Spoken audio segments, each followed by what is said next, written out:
اعوذ باللہ من الشیطان الرجیم یا ایہا الذین آمنوا کتب علیکم الصیام کما کتب علی الذین من قبلکم لعلکم تتقون اما بعد از حمد و صلوات یہ روایت ہے آپ کے یہاں بھی اور پاکستان کے دیگر مقامات پر بھی کہ جاگنے والی راتوں میں رمضان کے آخری عشرے کی طاق راتوں میں درس و تدریس کی مجالس منعقد ہوتی ہیں، یہاں بھی ہوتی ہیں ماشاءاللہ۔ آج ان راتوں کی آخری رات ہے۔ جب رمضان گزر گیا تو آیت میں نے وہ تلاوت کی ہے جس میں روزوں کی فرضیت کی بات ہے۔ روزوں کی فرضیت کے حوالے سے آپ نے سارا مہینہ علماء کرام سے، خطباء اعظام سے خطاب بھی سنے ہوں گے، وعظ بھی سنے ہوں گے، دروس بھی سنے ہوں گے۔ میں جو آخری ٹکڑا ہے نا لعلکم کیا ہے تتقون، میں اس حوالے سے کچھ باتیں کرنا چاہتا ہوں۔ ایک مہینہ ہم نے ایک کورس کے تحت محنت کی ہے۔ میں آپ سے اور اپنے آپ سے ایک سوال کرنا چاہتا ہوں کہ ایک مہینہ جو ہم نے کورس کیا ہے، جو محنت کی ہے، وہ اس لیے تھی کہ ہم تقوی والے ہو جائیں۔ اگر ایک مہینے کے بعد امتحان ہو تو کیا ہمارے وجود میں، ہماری ذات میں یہ اہلیت پیدا ہو چکی ہے کہ ہم اس امتحان میں کامیاب ہو جائیں؟ روزہ رکھنے کی وجہ، روزے کی فرضیت کی وجہ کیا ہے کہ روزے والے، روزہ رکھنے والے تقوی والے بن جائیں۔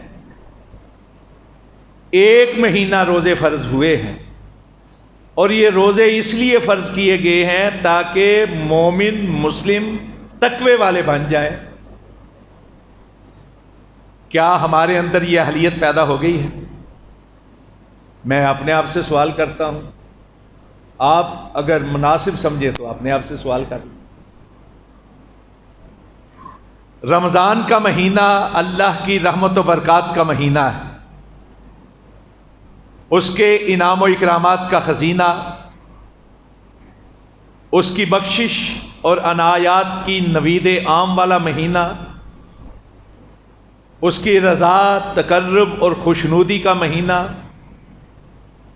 اور عطا کی یہ کیفیت کہ عام دنوں میں جو نیکی اور ثواب ملتا ہے اس مہینے کی برکت سے وہ 70 سے لے کر 700 گنا تک بڑھا دیا جاتا ہے۔ تو کیا اتنی عطا کے باوجود، اس انتہا کی عطا کے باوجود، اس انتہا کی بخشش کے باوجود، اس انتہا کی عنایات کے باوجود ہم نے اپنے دامن میں کچھ سمیٹا بھی ہے کہ نہیں سمیٹا؟ اگر ہم محسوس کریں کہ جس طرح ہم نے شروع میں ارادے باندھے تھے کہ رمضان آئے گا تو یہ کریں گے، رمضان آئے گا تو یہ کریں گے، اس طرح اللہ کی رحمت و برکات کو سمیٹنے کی کوشش کریں گے، اس کے انعام و اکرامات سے مستفید ہونے کی کوشش کریں گے، ہم آج تک اپنے ان ارادوں کے مطابق نہیں کام کر پائے، تو جو آخری لمحات ہیں ہم ان کو تو ضائع نہ جانے دیں۔ یہ تو کم از کم آج ہم ارادہ باندھ سکتے ہیں نا۔ اگر ہم 28 دن صحیح طور پہ محنت نہیں کر سکے تو ابھی تو ہمارے پاس 2 دن ہیں۔ بعض لوگ تو امید باندھ کے بیٹھے ہوں گے نا کہ 29 کا مہینہ ہوگا اور پھر عید آ جائے گی۔ اتنی جلدی عید کی خوشی اسے ہو سکتی ہے جس نے قید سے رہائی حاصل کرنی ہے۔ بندہ مومن کے لیے تو رمضان کا ایک ایک لمحہ قیمتی ہے۔ مومنوں کی تو یہ خواہش ہوگی ایک دن اور مل جائے، جتنا سمیٹ سکتے ہیں سمیٹ لیں، جتنا حاصل کر سکتے ہیں حاصل کر لیں، اور انشاءاللہ 30 روزے ہوں گے انشاءاللہ۔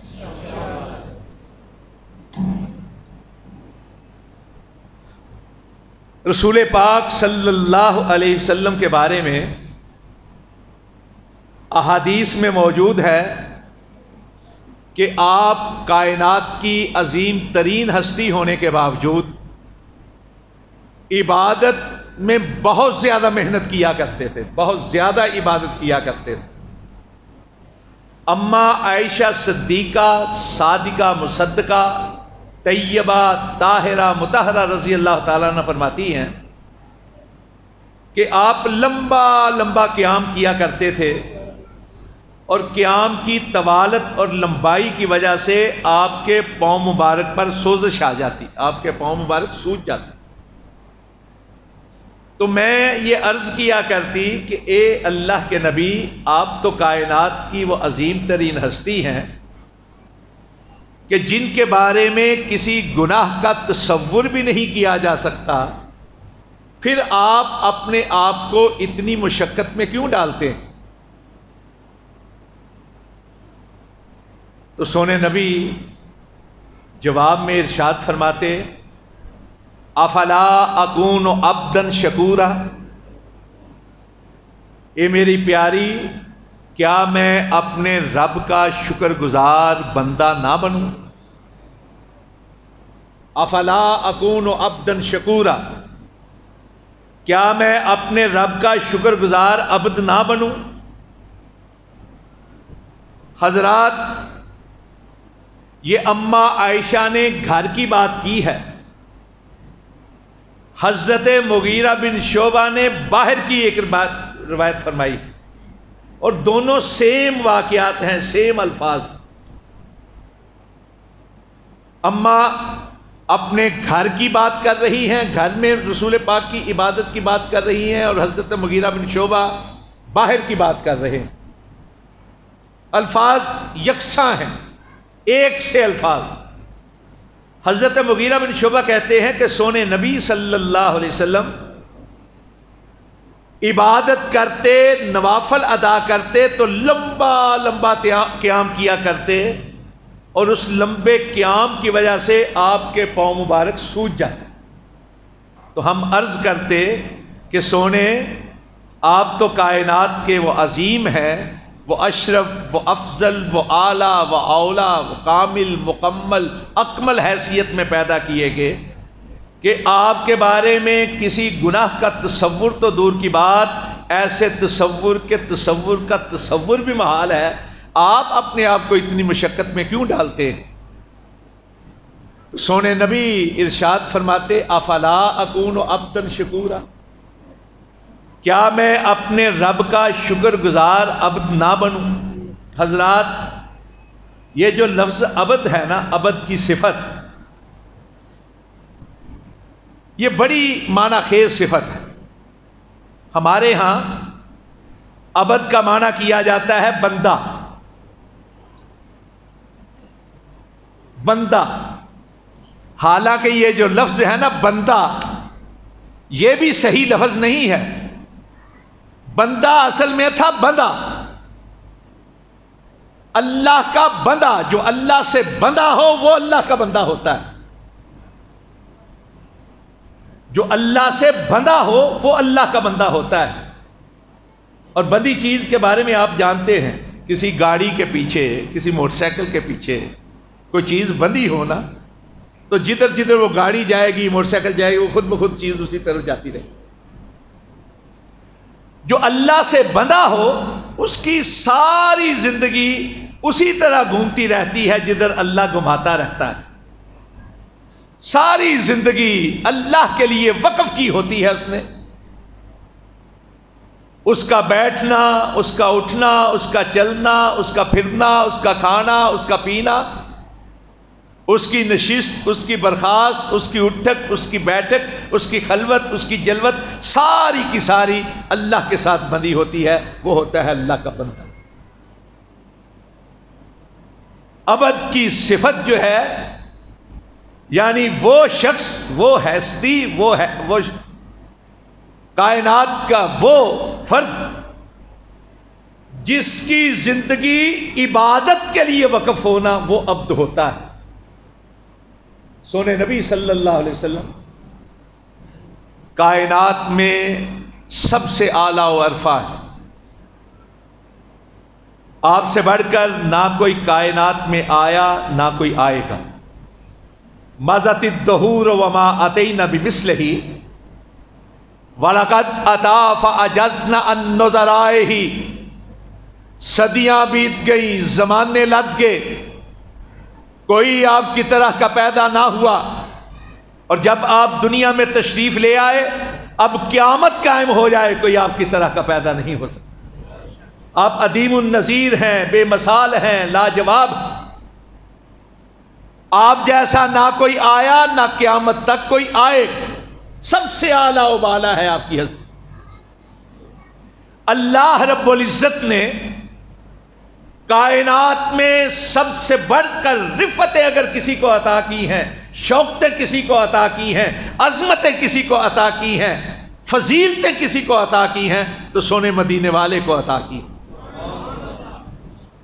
آپ سے بڑھ کر شان والا، مقام والا، مرتبت اور منزلت والا، شوکت والا، رفت والا کائنات میں کوئی نہیں ہے، نہ ہوا ہے نہ ہوگا. سب سے بڑھ کر مدینے والے کو پیدا کیا ہے اللہ رب العزت.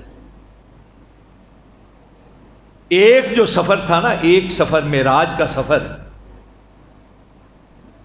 اس سفر میں تو انتہائی عطا کر دی ہے اللہ رب العزت نے سونے نبی صلی اللہ علیہ وسلم.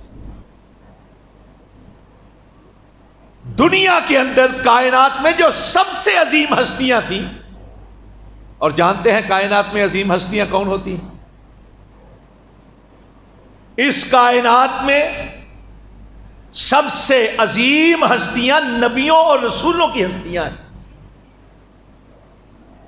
ہر نبی، ہر رسول اپنی قوم، اپنے علاقے اور اپنے دور کا سب سے بہترین فرد ہوتا ہے، صورت کے لحاظ سے بھی، سیرت کے لحاظ سے بھی. ہر نبی اپنی قوم، اپنے علاقے اور اپنے دور کا سیرت کے لحاظ سے بھی سب سے بہتر ہوتا ہے، صورت کے لحاظ سے بھی سب سے بہتر ہوتا ہے.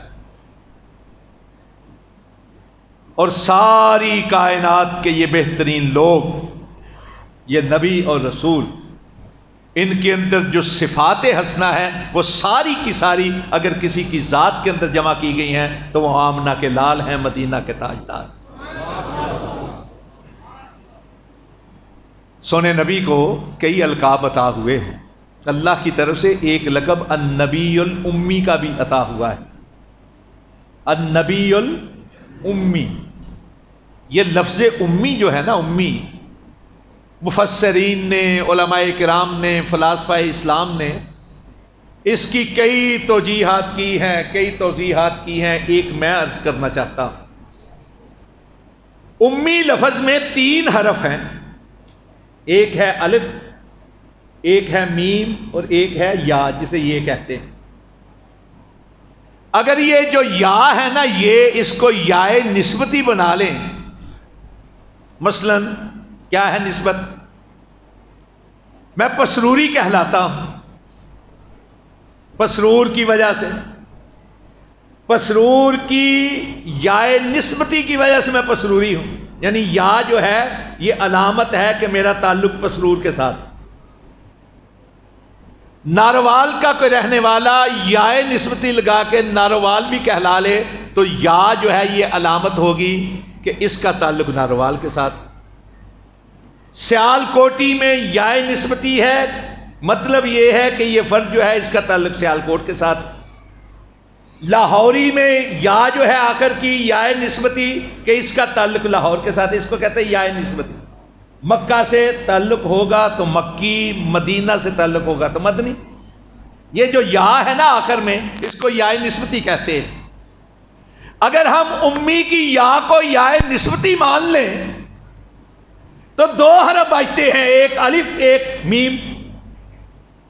امی و گویا بزبان فصیح از الف آدم و میم مسیح، کہ اگر ہم امی کو زبان فصیح کے اندر ترجمہ کریں تو یہ کہنے پہ مجبور ہوں گے کہ یا نسبتی ہٹا لی جائے تو جو دو حرف ہیں وہ ایک نبوت کی ابتدا حضرت آدم علیہ تحیت و تسلیم کا الف ہے، اور ایک نبوت کی انتہا رسول پاک پر جن کی انتہا پہنچتی ہے حضرت مسیح کا میم ہے. تو مطلب یہ کہ 1,24,000 جو نبی اور رسول آئے ان کے اندر جو صفات حمیدہ تھیں، جو اوصاف جلیلہ تھے، جو محامد جلیلہ تھیں، جتنی خوبیاں تھیں، جتنی بہتریاں تھیں، وہ ساری کی ساری اگر کسی کی ذات کے اندر بدرجہ اتم موجود ہیں تو کوئی اور نہیں، آمنہ کا لال ہے، مدینہ کا تاجدار. نعرہ تکبیر، شان مصطفیٰ، عظمت مصطفیٰ. ساری کائنات کی جو خوبیاں ہیں، خوبیاں جو بہتریاں ہیں، بہتریاں جو اوصاف حمیدہ ہیں، جو محامد جلیلہ ہیں، جتنی صفات حسنہ ہیں، وہ ساری کی ساری بدرجہ اتم اگر کسی کی ذات والا صفات ذات بابرکات میں جمع ہیں تو وہ صرف اور صرف آمنہ کے لال، مکہ کے در یتیم، مدینہ کے تاجدار، نبیوں کے امام، رسولوں کے سردار جناب محمد مصطفیٰ صلی اللہ علیہ وسلم. اور واقعہ معراج کے ذریعے سے اللہ رب العزت نے گواہی دے دی. بیت المقدس کے اندر، بیت المقدس کہہ لیں، بیت المقدس کہہ لیں، بیت المقدس کہہ لیں، سارے تلفظ جو ہیں صحیح.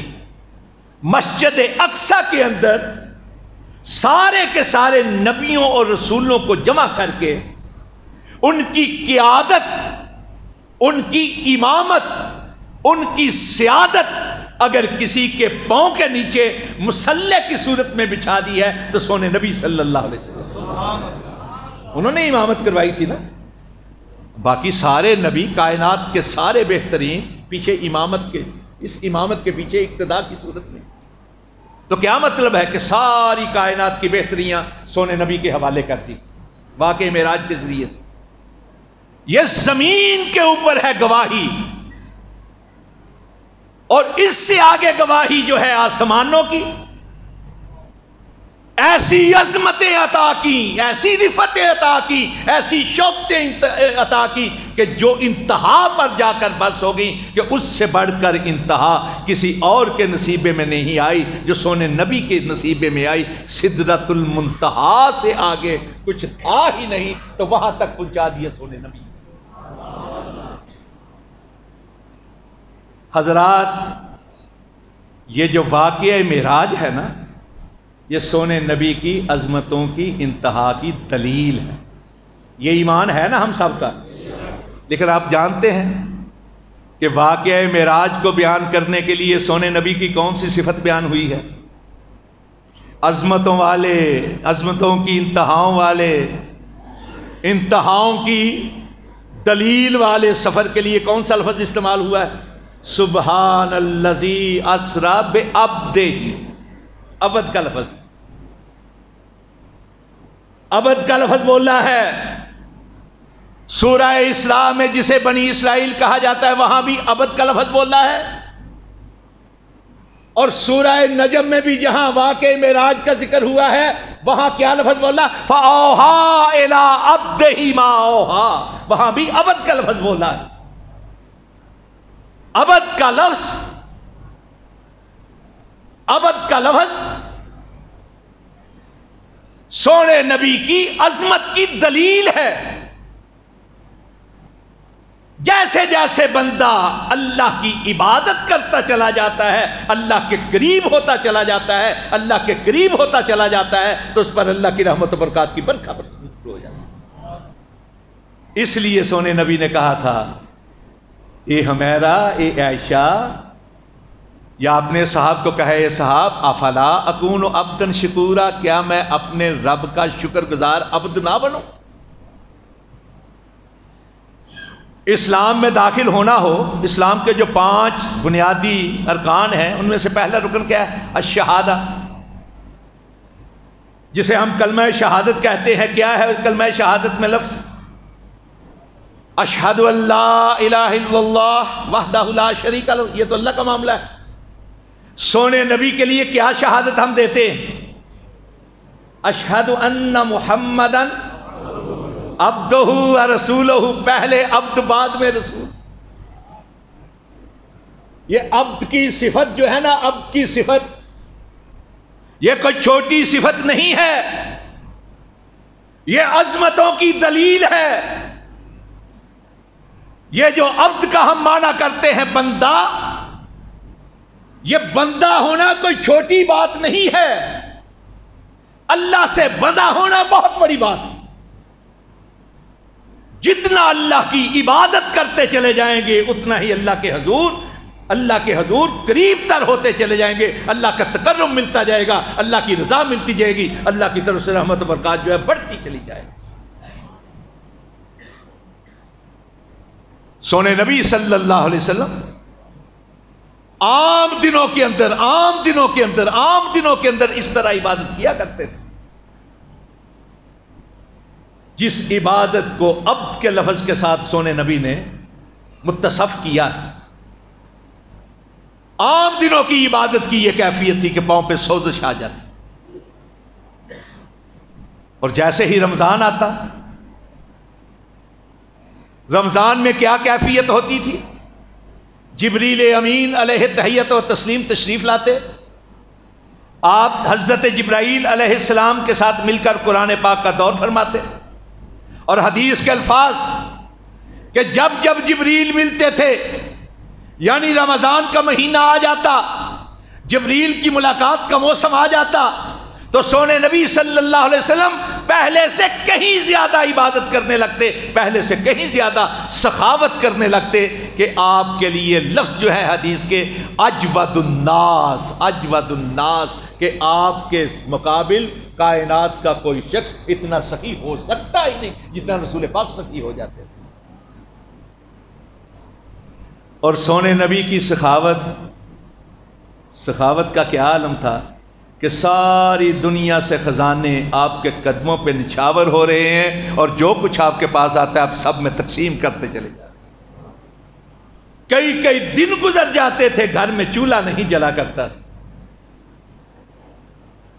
کئی دن کے بعد کبھی کھانا سامنے آتا، کھانے لگتے، باہر سے آواز لگتی کچھ ہے کھانے کو، تو آپ اس کو حوالے کر دیے کرتے۔ نسائی کی روایت ہے، صحابی کہتے ہیں کہ سونے نبی نے کہا کچھ ہے، میں روزہ رکھنا چاہتا ہوں۔ کہتے ہیں چند کھجوریں اور 1 پیالہ پانی کا میں لے کر اللہ کے نبی کے پاس حاضر ہوا، آپ کے سامنے سحری کے لیے کیا ہے؟ چند کھجوریں اور 1 پیالہ پانی کا، چند کھجوریں اور 1 پیالہ پانی کا۔ جب میں نے جا کے رکھا تو سونے نے کہا کہ ثابت ذرا دیکھو تو صحیح، مسجد میں کوئی اور ہے؟ اگر کوئی ہو تو اس کو بلا لو، میرے ساتھ کھانے میں شریک۔ اما عائشہ فرماتی ہیں رضی اللہ تعالیٰ عنہ کہ ایک روز کہیں سے 4 اوقیہ چاندی آ گئی۔ 1 اوقیہ اس وقت کی وزن تھا 1 شٹانگ کے برابر، سمجھ لیں 1 اوقیہ۔ 4 اوقیہ چاندی آ گئی، 3 اوقیہ اللہ کے نبی نے 3 لوگوں میں تقسیم کر دی جو ضرورت مند تھے۔ ایک کو 1 اوقیہ دے دی، دوسرے کو دوسرا اوقیہ دے دی، تیسرے کو تیسرا اوقیہ دے دی، چوتھا اوقیہ بچ گیا، چوتھا حاجت مند کوئی نظر نہیں آیا۔ سونے نبی لے کر حجرے میں تشریف لے آئے، کبھی اس کو دائیں ہاتھ میں پکڑتے، کبھی بائیں میں پکڑتے، کبھی نیچے رکھ دیتے، کبھی سرانے کے قریب رکھ دیتے، کبھی پھر پکڑ لیتے، بستر پہ لیٹتے، پھر اٹھتے، باہر چلے جاتے، مسجد سے گھوم کے آتے، پھر مسجد میں بستر پہ لیٹتے، پھر اٹھتے، پھر باہر چلے جاتے۔ کہتے ہیں میرے جی میں یہ آئی کہ کوئی عارضہ تو لاحق نہیں ہو گیا. میں نے پوچھ لیا اللہ کے نبی آپ کی طبیعت تو ٹھیک ہے؟ آپ نے فرمایا ہاں کیوں ہوا؟ کہ میں نے پوچھا کہ آپ بستر پہ لیٹتے ہیں، اٹھ جاتے ہیں، باہر جاتے ہیں، پھر کہتے ہیں عائشہ یہ جو ایک اوقیہ چاندی ہے نا یہ مجھ کو سونے نہیں دے رہی. میں بار بار مسجد میں اس لیے جاتا ہوں کوئی ضرورت مند نہ ہو، اگر کوئی مجھے ضرورت مند مل جائے میں اس کو دے دوں. احادیث میں ہے کہ سونے نبی کی زبان مبارک پر لا کا حرف کبھی نہیں آیا سوائے لا الہ الا اللہ. کسی نے سوال کیا ہو آپ کے پاس اور آپ نے نہ کرتی ہو کہ ہوا ہی. غزوہ حنین کے موقع پر بہت مال غنیمت ہاتھ آیا، ہزاروں کی تعداد میں بکریاں اور اونٹ، بہت سی چاندی، بہت سا سونا، لیکن سونے نبی نے سارے کا سارا اپنے صحابہ میں تقسیم کر دیا. جس خیر و برکات والی خالی جھولی کو لے کر آئے تھے اسی خالی جھولی کے ساتھ اپنے گھر میں تشریف لے.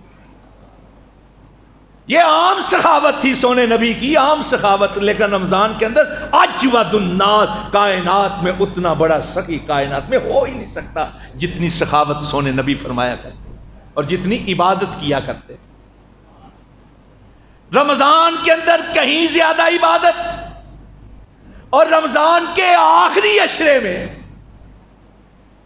رمضان میں پہلے سے کہیں زیادہ، عام دنوں سے کہیں زیادہ رمضان میں، اور رمضان کے عام دنوں سے آخری عشرے میں اور زیادہ. حدیث کے الفاظ کان رسول اللہ صلی اللہ علیہ وسلم یجتہد فی العشر الاواخر لا یجتہد من غیرہ، کہ سونے نبی جیسے ہی آخری عشرہ آتا اتنی زیادہ محنت کرتے، اتنی زیادہ محنت کرتے، اتنی زیادہ محنت کرتے کہ اس آخری عشرے کے علاوہ کسی اور عشرے میں یا کسی اور دن میں اتنی عبادت کی محنت کرتے ہوئے ہم نے کبھی نہیں دیکھا. میں جہاں لے کر آپ کو آؤں گا نا، جہاں لے کر آؤں گا وہ ہے میری آج کی گفتگو کا حاصل. اور آخری عشرے میں کیا کیفیت تھی؟ اذا دخل العشر الاواخر شد میزرہ واحیا لیلہ وایقظ اہلہ. آخری عشرہ آتا آپ کمر کس لیا کرتے تھے. آپ نے کھیتوں میں کام کرنے والے اپنے دیہاتی بھائیوں کو دیکھا ہوگا، تہمت باندھتے ہیں، لیکن کوئی محنت مزدوری کا کام ہونا تہمت کو بھی ارس لیتے ہیں.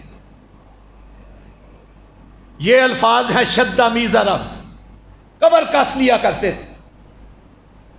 عام راتوں کے اندر جاگتے بھی تھے، سوتے بھی تھے، لیکن آخری عشرے کے اندر احیا لیلہ ساری ساری رات جاگ کر عبادت کیا کرتے تھے. وایقظ اہلہ، صرف خود ہی نہیں جاگتے تھے، اپنے گھر والوں کو بھی جگایا کرتے تھے. کیوں؟ کہ آخری عشرے کی جو راتیں ہیں نا یہ بڑی خیر و برکات والی راتیں ہیں، اور آپ نہیں چاہتے تھے کہ میرے گھر والے ان راتوں کی خیر و برکات سے محروم رہیں. یہ جو راتیں ہیں نا، یہ جو راتیں، آج کی رات بھی نہیں مس، یہ آخری عشرے کی قیمتی ترین راتیں. ایک ایک لمحہ، ایک ایک لمحہ، ایک ایک لمحہ اس کی بخشش اور عنایات کی انتہاؤں کا. اور اس لیے بھی جس طرح میں نے ابد کی لفظ بات کی ہے نا، اس لیے بھی پتہ نہیں میری بات آپ کو بور نہ ہو رہی ہو، بور نہ گزرتی ہو. وقت اگر زیادہ ہو جائے یا میں ادھر ادھر ہو جاؤں تو مجھے ذرا سمجھا دیں. میں گفتگو کرنے کے لیے آیا ہوں، تقریر کرنے کے لیے نہیں آیا. آپ سے باتیں کرتا ہوں، کوشش کرتا ہوں جو میرے دل میں ہے آپ کے دل تک پہنچ. کانوں تک تو پہنچتی ہے، دل تک پہنچے.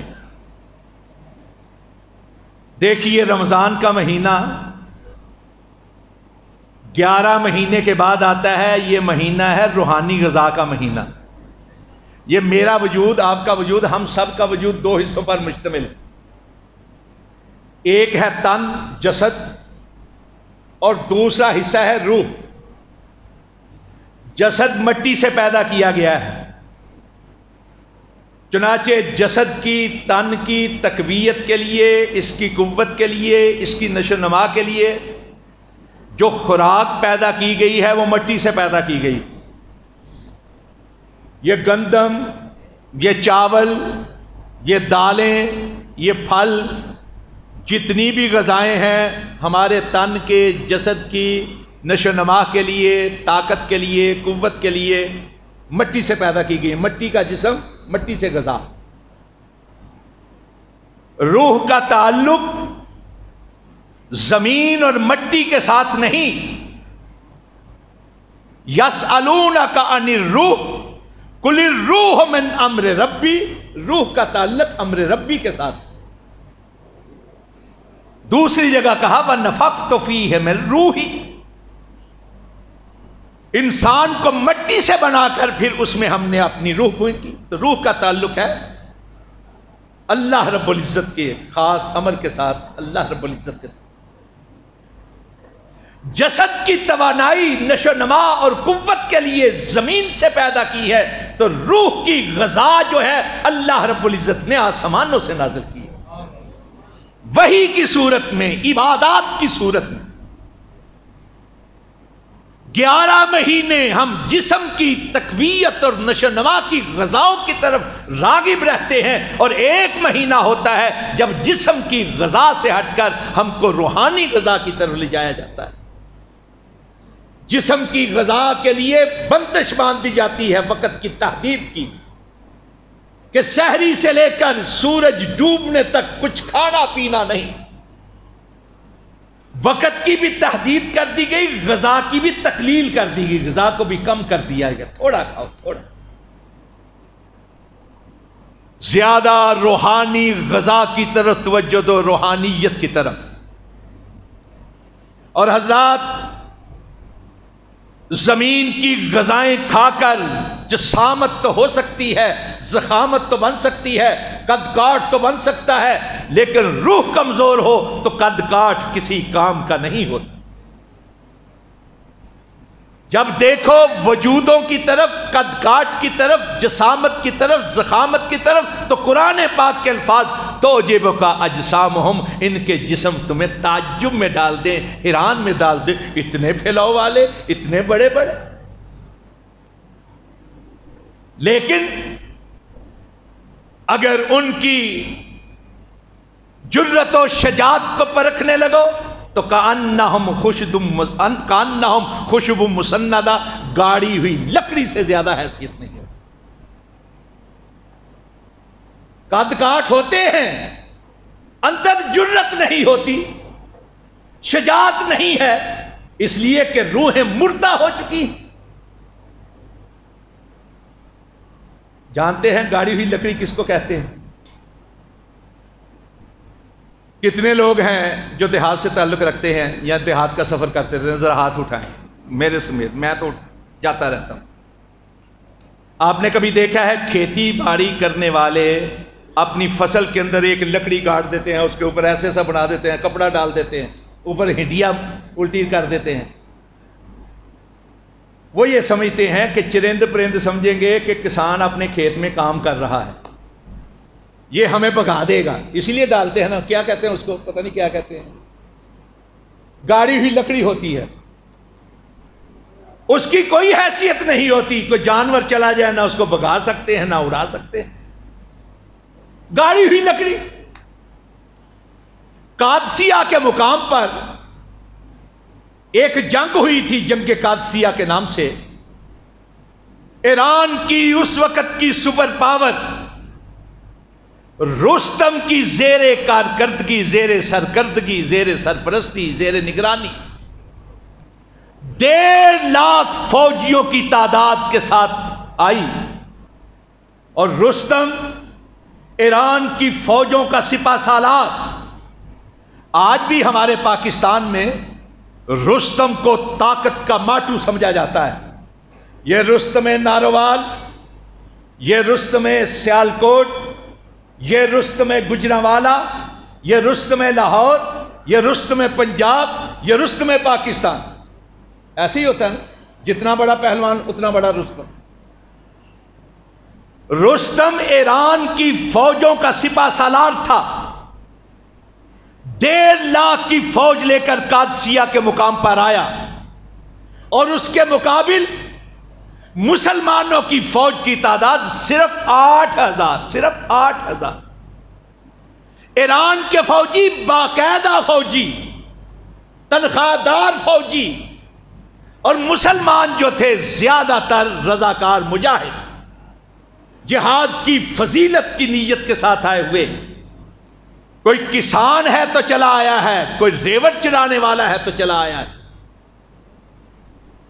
فوجیں پڑاؤ ڈالتی ہیں تو مسلمانوں کی طرف سے ایک حضرت ربیع بن عامر رضی اللہ تعالیٰ عنہ کو سفیر بنا کر رستم کے پاس بھیجا گیا۔ امام ابن کثیر رحمت اللہ علیہ نے البدایہ والنہایہ میں لکھا ہے کہ حضرت ربیع بن عامر پتلے دبلے پتلے، یہ گھے تلوار کے دستے کی جگہ پہ ٹاکیاں لپیٹی ہوئی، ہاتھ میں نیزہ پکڑا ہوا جو مکمل نہیں تھا، ٹوٹا ہوا۔ یہ رستم نے جہاں دربار لگایا ہوا تھا حاکم کے طور پر، دبیس کلیم تھا، پاؤں دست نہ جائے، حضرت ربیع بن عامر اپنے نیزے کی انی کے ساتھ چھید کرتے ہوئے جا کر سیدھے رستم کے ساتھ اس کے برابر بیٹھ گئے۔ جو اس کا تخت تھا وہاں اس کے برابر بیٹھ گئے۔ ایرانی نے کہو عرب کے بادیہ نشین، تمہیں تمیز نہیں حکمرانوں کے ساتھ کس طرح بیٹھا جاتا ہے؟ الفاظ ہیں ربیع بن عامر کے، کہا یہ تمہارا حکمران ہوگا، ہمارا نہیں۔ ہم تو جس کے نام پر اپنی جان قربان کر دینا فخر سمجھتے ہیں، ہم نے تو اس کو دیکھا کہ وہ چادر جس کا تذکرہ رب نے قرآن میں کیا ہے اپنے کندھوں سے اتارتا، زمین پہ بچھا لیتا تھا، خود بھی بیٹھ جاتا تھا، اپنے صحابیوں کو بھی ساتھ۔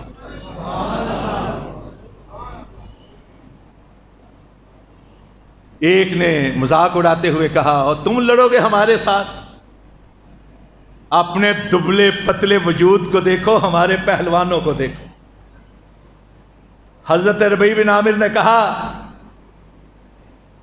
کہ ہمارے وجود کو نہ دیکھو، نکالو جو تم میں سب سے زیادہ طاقتور ہے، آئے میرے مقابل اور میری تلوار کی کاٹ کا مقابلہ کر کے تو دکھائے۔ رستم نے کہا، اے عرب کے رہنے والوں، تم تو کائنات کے بزدل ترین لوگ تھے، تم میں یہ جرت کہاں سے پیدا ہو گئی؟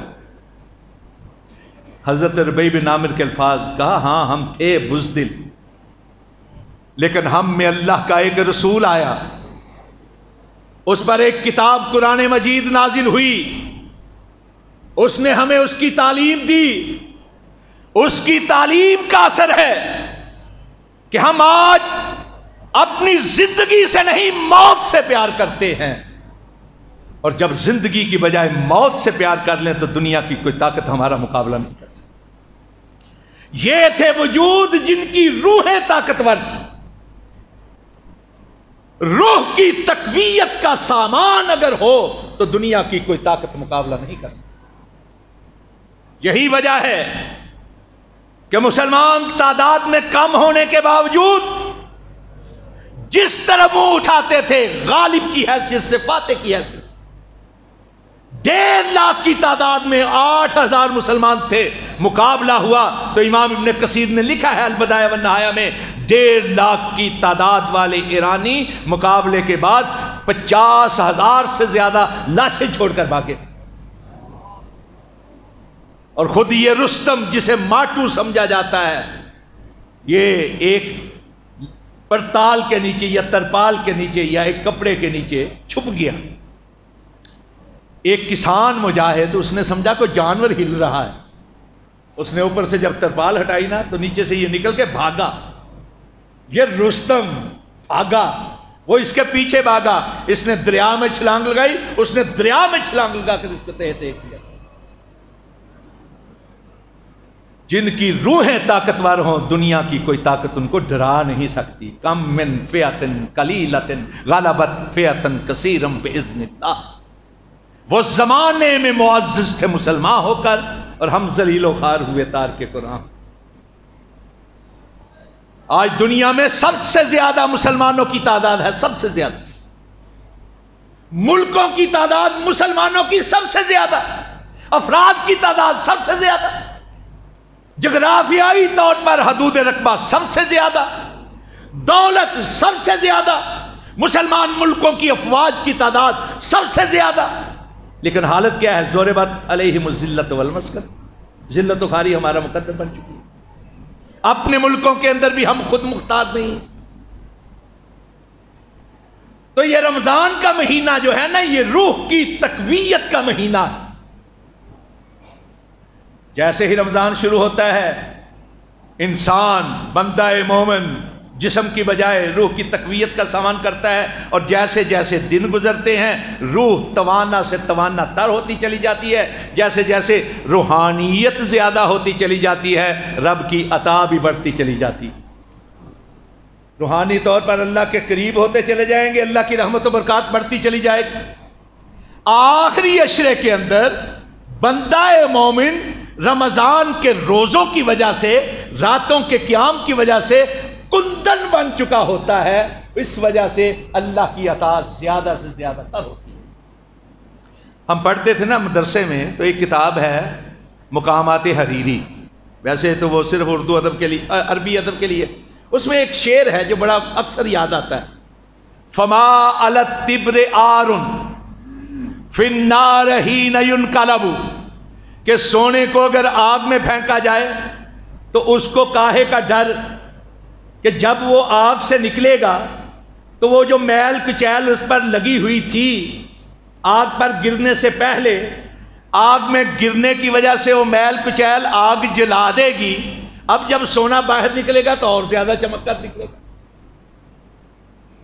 روزوں کی وجہ سے بندہ مومن کندن بن جاتا ہے، اس کی چمک میں اضافہ ہو جاتا ہے، اس کو روحانی تقویت ملتی ہے، اس کی روحانیت بڑھتی ہے۔ جیسے جیسے روحانیت بڑھتی چلی جاتی ہے، اللہ کا تقرب پہلے سے زیادہ ہوتا چلا جاتا ہے، اور اللہ کی رحمت و برکات کا نزول بڑھتا چلا جاتا ہے۔ اس لیے جو باقی دن ہے نا، اگر کمی محسوس کرتے ہیں تو اس کمی کو دور کرنے کی کوشش کریں۔ لیکن سوال میرا پھر وہی ہے جس پہ میں آپ کو لے کر آنا چاہتا تھا۔ تمنا تو مختصر سی ہے، مگر تمہید تو لانی۔ مجھے یہ بتائیں کہ 30 دن کا یہ کورس تھا، 30 دن کے کورس کے بعد اگر امتحان ہو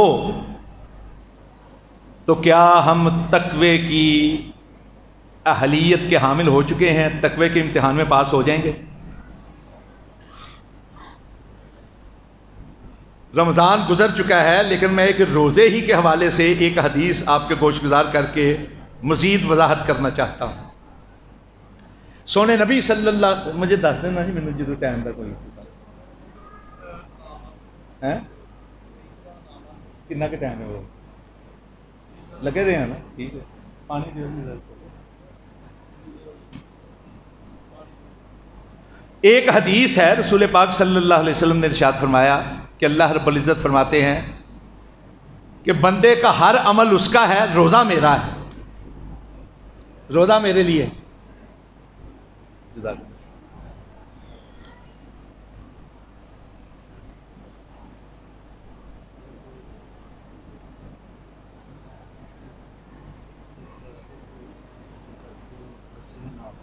ایک 10 کی ٹائم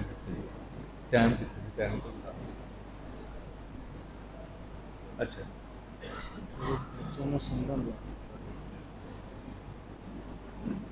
الحمدللہ الذی اسقانی جعلہ حسب الخواتم۔ آپ نے ارشاد فرمایا کہ ہر عمل بندے کے لیے ہے، روزہ میرے لیے ہے، اور اس کی جزا میں خود دوں گا۔ پہلی بات یہ ہے، مجھے یہ بتائیں جو کام اللہ کے لیے نہ ہو کیا وہ نیکی ہوتا ہے؟ اس وقت تک کوئی عمل نیکی بنتا ہی نہیں جب تک کہ اللہ کے لیے نہ ہو۔ ریاکاری، دکھلاوے کے لیے کوئی کام ہو تو وہ نیکی تو نہیں نہ ہوتا، نیکی تو بنتا ہی تب ہے جب اللہ کے لیے ہو۔ یہ اللہ رب العزت نے کیوں فرمایا ہے حدیث قدسی میں کہ روزہ میرے لیے ہے، میں اس کی جزا کو دوں گا؟ اس کا ایک معنی تو ظاہری ہے جو سارے کرتے ہیں علماء کرام، کہ دیکھیے روزہ ایک ایسا معاملہ ہے سوائے بندے کے اور رب کے کوئی نہیں جانتا یہ روزے سے ہے۔ مثلا میں سحری آپ کے ساتھ کروں، میں افطار آپ کے ساتھ کروں، لیکن دن میں کئی موقع آتے ہیں جب میں چاہوں جتنا چاہے کھا لوں، جتنا چاہے پی لوں، کسی کو کیا پتا۔ وہ بھی چھوڑیں، وضو کرتے ہوئے سب میں بیٹھ کر کلی کے لیے منہ میں پانی ڈالوں، کسی کو کیا پتا کتنا منہ میں پانی ڈالا تھا، کتنا باہر آیا، کتنا اندر چلا گیا، کسی کو نہیں نا پتا۔ ایک تو ہے یہ ظاہری معنی، ایک اور معنی ہے جو روزے کے تقاضوں کے حوالے سے ہے۔ سونے نبی نے ارشاد فرمایا کتنے ہی روزہ دار ایسے ہیں جن کو سوائے بھوک پیاس کے کچھ نہیں ملے گا، اور کئی راتوں کو کھڑے ہونے والے ایسے ہیں جنہیں سوائے جگراتے کے کچھ نہیں ملے گا۔ آپ نے ارشاد فرمایا من لم یدع قول الزور والعمل بہ فلیس للہ حاجۃ فی ان یدع طعامہ وشرابہ، کہ اگر کوئی شخص بری بات نہیں چھوڑتا، برا کام نہیں چھوڑتا، تو اللہ کو اس کے بھوکے پیاسے رہنے کی کوئی ضرورت نہیں۔ کیا مطلب ہے؟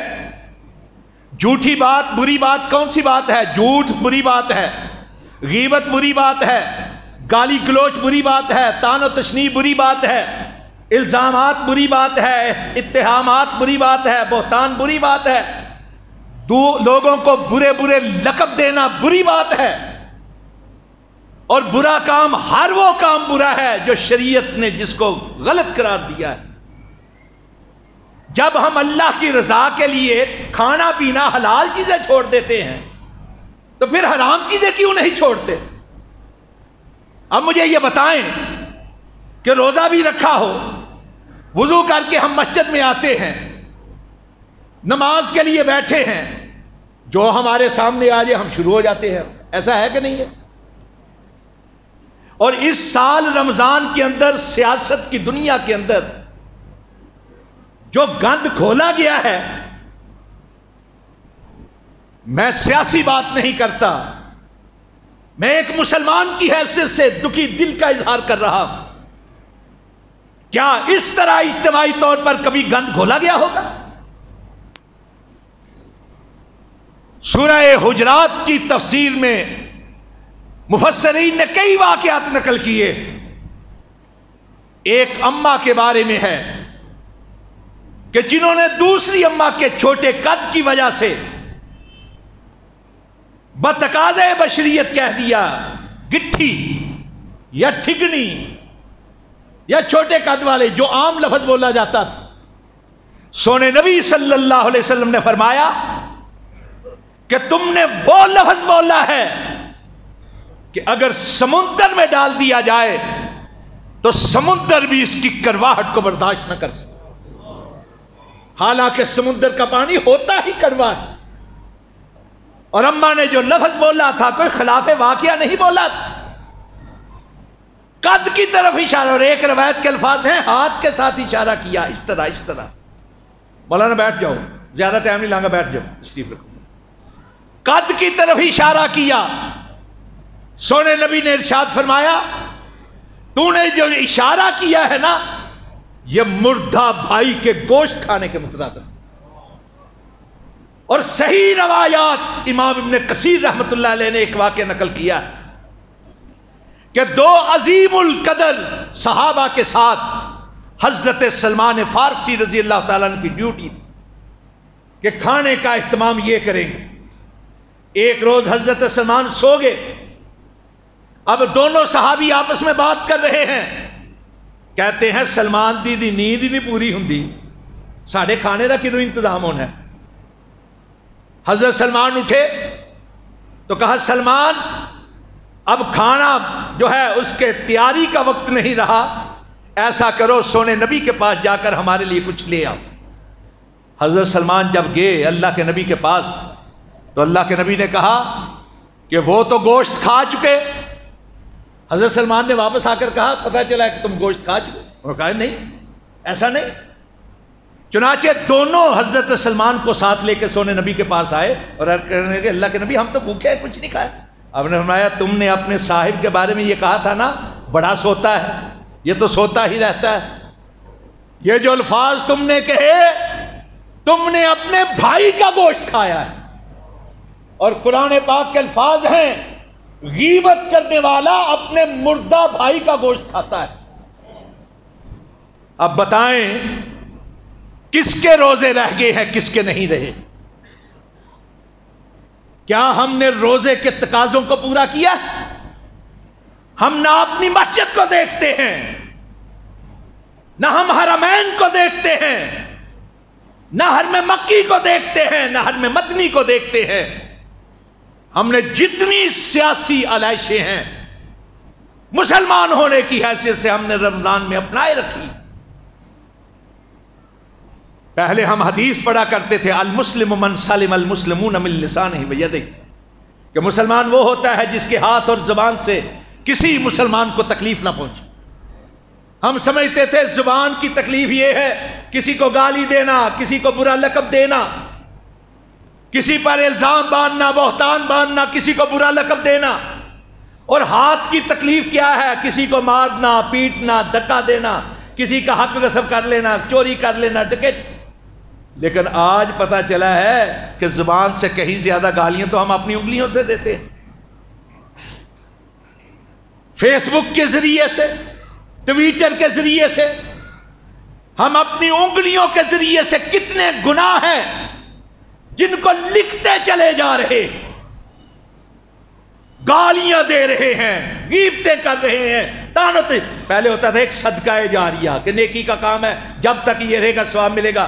اب صدقہ جاریہ کے ساتھ ساتھ جو ہے نا برائی بھی جاری ہو جاتی ہے۔ کسی کی طرف سے آتا ہے، ہم اس کو شیئر کرتے ہیں، ہمارے جتنے فرینڈ ہوتے ہیں پھر اس کو شیئر کرتے چلے جاتے ہیں، ری ٹویٹ کرتے چلے جاتے ہیں۔ جہاں تک یہ گناہ پہنچے گا، جب تک چلتا رہے گا تب تک ہمیں گناہ ملتا رہے گا، ہمیں گناہ ملتا۔ ہم کسی کو تکلیف نہیں دے رہے، یہ تھا نا ہاتھ اور زبان سے کسی کو تکلیف نہیں دے رہے، ہم خود اپنے لیے تکلیف کا سامان مہیا کر رہے، اپنے گناہوں کے اندر اضافہ کر رہے، اپنی نیکیوں کو ضائع کر رہے، اپنے لیے اپنے نامہ اعمال کو سیاہ کر رہے۔ سوچیں کیا ہم نے روزوں کے تقاضوں کو پورا کیا ہے؟ کیا ہم نے 30 دن کے کورس کے اندر امتحان کے نقطہ نظر سے سوچیں، کیا وہ اہلیت پیدا کی ہے کہ جس کی وجہ سے ہمیں تقوی کا سرٹیفکیٹ مل جائے؟ اگر نہیں کیا تو پھر کچھ نہیں کیا۔ یہ ہے وہ سوال جو میں اپنے سامنے، من صام ایمانا و احتسابا، من صام رمضان ایمانا و احتسابا، ایمان کے ساتھ روزے تو رکھ لیے ہیں، ذرا خود احتسابی بھی تو کریں، اپنا احتساب خود بھی تو کر کے دیکھیں۔ کبھی موقع ملے تو چل مار کے بہو نا اپنے آپ وچ، میں بھی آپ بھی، پھر دیکھیں کہ ہم کیا کیا کچھ کرتے ہیں اور کیا کیا نہیں کرنا چاہیے تھا جو کرتے ہیں۔ بیٹھیں ذرا چل مار کے، خود احتسابی بھی تو کیفیت ہے۔ بچنے کا ایک ہی طریقہ ہے کہ اللہ سے معافی مانگے، اللہ ہمارے گناہوں کو معاف کر، اللہ کے حضور استغفار کریں، اللہ کمیاں ہو گئی ہیں، کوتاہیاں ہو گئی ہیں، معاف کر دیں، اللہ کمیاں کوتاہیاں جو ہیں ان کو نظر انداز کر کے ہمارے روزوں کو قبول فرما، ہماری راتوں کے قیام کو قبول۔ اور دوسرا موقع ہے فطرانے کی صورت۔ حدیث کے الفاظ ہیں، فطرانہ جو ہے نا یہ طہرۃ للصائم من اللغو والرفث، لغویات اور بری باتوں سے پاکیزگی کا ایک ذریعہ فطرانہ بھی ہے۔ مسکین کا کھانا ہے لیکن روزہ دار جو فطرانہ دیتا ہے اس کی بخشش کے لیے کچھ سامان ہو جائے گا۔ اور فطرانہ امیر کا الگ ہے، غریب کا الگ ہے، نواں مسئلہ ہے کہ نہیں؟ کھاتے ہیں بہترین 5 اسٹار ہوٹلوں میں جا کر بوفے، مرغن غذائیں، اور جب باری آتی ہے فطرانے کی پھر مولوی صاحب سے پوچھتے ہیں مولوی صاحب فطرانہ کتنا ہے؟ اور مولوی بیچارہ اپنی غذا کے مطابق کہتا ہے جی اتنا فطرانہ، وہ سمجھتا ہے اتنا ہی دینا ہے۔ حدیث کے الفاظ میں نہ گندم کا ذکر ہے نہ چاول کا ذکر ہے، طعام کا ذکر ہے، جو چیز کھائی جائے اس کا سا دینا ہے، 2.5 کلو دینے ہیں جو کھاتے ہیں۔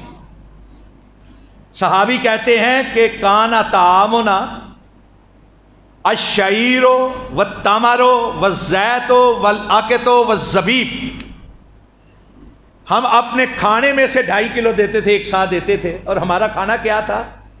جو، زیتون، کھجور، منقع اور پنیر۔ چنانچہ حدیث کے الفاظ ہیں، کبھی ہم 2.5 کلو پنیر کے دے لیا کرتے تھے، کبھی 2.5 کلو کھجور کے دے لیا کرتے تھے، کبھی 2.5 کلو منقع کے، کبھی 2.5 کلو زیتون کے، کبھی 2.5 کلو جو کے۔ جو لوگ آٹا زیادہ کھاتے ہیں آٹے کے مطابق دیں، جو چاول زیادہ کھاتے ہیں وہ چاول کے مطابق۔ کشمیری سارے چاول زیادہ کھاتے ہیں، سیالکوٹی سارے چاول کھاتے ہیں، چاول کے مطابق دیں۔ کم از کم جو ہے نا، کم از کم چاول آٹا کھانے والے کا آج کل 80 روپے کلو ہے، اس لحاظ سے 200 روپیہ بنتا ہے، اور چاول 180 روپے کلو۔ چاول کھائیں اچھے بناسپتی کے، اور فطرانہ دے ٹوٹے گا تو قبول نہیں ہوگا۔ کم از کم یہ ہے، کبھی جو گوشت کھاتے ہیں گوشت کا بھی دے لیں 2.5 کلو، کبھی زیتون کے 2.5 کلو کا بھی دے دیں، کبھی منقع کا 2.5 کلو بھی دے لیں، کبھی پنیر کا 2.5 کلو بھی دے لیں، کبھی کھجور کا 2.5 کلو بھی دے لیں۔ جو کھانا کھاتے ہیں نا غذا، اس کا 2.5 کلو دیں۔ اصل چیز ہے جنس دینا، غلہ دینا۔ نقدی کی صورت جواز ہے، مصنف ابن ابی شیبہ میں کئی روایات ہیں کہ صحابہ اور تابعین جو ہیں انہوں نے اجتہاد کیا تھا کہ چونکہ غریبوں کو بھی خوشیاں فراہم کرنی ہے، اس لیے ان کی ضروریات کو مد نظر رکھ کے جواز ہے نقدی کا بھی دینے کا، لیکن اصل چیز ہے جنس، اور جنس کی قیمت ادا کریں۔ اللہ رب العزت سمجھنے کی توفیق عطا فرمائے۔ اقول قولی ھذا استغفر اللہ لی ولکم اجمعین۔